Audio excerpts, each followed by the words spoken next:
UAE പ്രഖ്യാപിച്ച പൊതുമാപ്പ് നാളെ അവസാനിക്കും. ഇതുവരെ ദുബായിൽ മാത്രം 2,30,000-ലധികം പേർ പദ്ധതി പ്രയോജനപ്പെടുത്തിയതായി താമസ കുടിയേറ്റ വകുപ്പ് അറിയിച്ചു.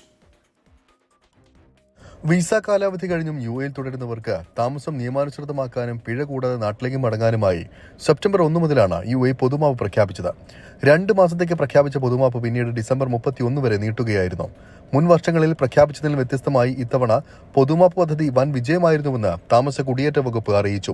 ദുബായിൽ മാത്രം ഇതുവരെ 2,36,000-ഓളം ആളുകളാണ് പദ്ധതി പ്രയോജനപ്പെടുത്തിയത്. ഇതിൽ 55,000-ലധികം ആളുകൾ തിരികെ അവരുടെ നാടുകളിലേക്ക് മടങ്ങിയതായും ബാക്കിയുള്ളവർ പുതിയ വിസയിൽ UAEയിൽ തുടരുന്നതായും അധികൃതർ വ്യക്തമാക്കി.